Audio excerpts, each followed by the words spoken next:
முத்துவும் மீனாவும் கிறிஷை பற்றியும் கிறிஷோட அம்மாவை பற்றியும் சொல்லும்போது விஜயாவுக்கே கோவம் வருதுன்னா பார்த்துக்கோங்களேன். விஜயாவே திட்ட ஆரம்பிக்கிறாங்க. என்ன பொம்பளை இந்த பொண்ணெல்லாம், இவெல்லாம் எந்த குடும்பத்துக்கு போனாலும் அந்த குடும்பத்தை ஒரு வழி பண்ணிடுவா அப்படி இப்படின்னு நல்லாவே திட்டிகிட்டு இருக்கிறாங்க.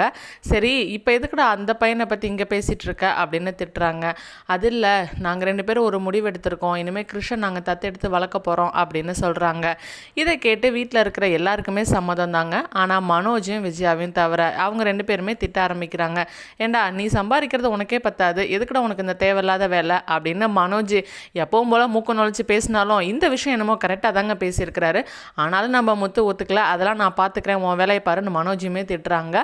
நம்ம விஜயாவுமே திட்ட ஆரம்பிக்கிறாங்க. இது என்ன சத்திரமா, உனக்கு அந்த பையனுக்கு ஏதாச்சும் செய்யணும்னு தோணுச்சுன்னா ஏதாவது வாங்கி கொடு, அதை விட்டுட்டு வீட்டுக்கெல்லாம் கூட்டிகிட்டு வரேன்னு சொல்கிறேன் அப்படின்னு சொல்லி நம்ம விஜயாவும் இதுக்கெல்லாம் ஒத்துக்காமல் திட்டிட்டு தான் இருக்கிறாங்க.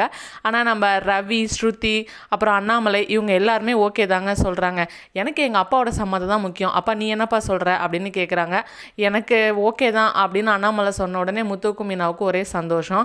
இங்கே பாருங்கள், இதில் முடிவெடுக்க வேண்டியது நம்ம கிடையாது, நான் கிறிஷோட பாட்டிக்கிட்ட பேசுவேன், அவங்க சரின்னு சொன்னாங்கன்னா கண்டிப்பாக வந்துட்டு நான் கிறிஷை தத்தெடுத்துக்குவேன் அப்படின்னு நம்ம முத்து சொல்லிட்டு இருக்கிறாங்க.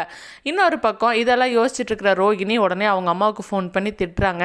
இங்கே பாரு, இனிமேல் அவங்கக்கிட்ட மூஞ்சில் அடிச்ச அப்புறம் பேசணும், அப்போ தான் அவங்க வந்துட்டு இனிமேல் உன்னை காண்டாக்ட் பண்ண மாட்டாங்க அப்படின்னு சொல்லி திட்டிட்டு ரோஹிணி அவங்க ஃப்ரெண்டை பார்க்க போகிறாங்க. நம்ம ரோஹிணியும் அவங்க ஃப்ரெண்டும் சேர்ந்து சும்மா இருப்பாங்களா, அடுத்த குறுக்கு வழியுமே யோசிக்க ஆரம்பிச்சிட்டாங்க. இனிமே வந்துட்டு கிறிஷ் கிராமத்தில் இருந்தால் அது சரிப்பட்டு வராது, முத்துவும் மீனாவும் போய் அங்கே பார்த்துக்கிட்டே தான் இருப்பாங்க, நான் யாருக்கும் தெரியாமல் எங்கள் அம்மாவையும் கிறிஷையும் கொண்டுட்டு வந்து சென்னையிலேயே வச்சுக்க போகிறேன் அப்படின்னு சொல்லிட்டு இருக்கிறாங்க. இன்னொரு பக்கம் மீனாவுக்கு அவங்க தங்கச்சி ஃபோன் பண்ணுறாங்க. அவங்க தங்கச்சி டிகிரியை பாஸ் பண்ணிட்டேன்னு ரொம்பவே சந்தோஷமாக சொல்லிட்டு இருக்காங்க.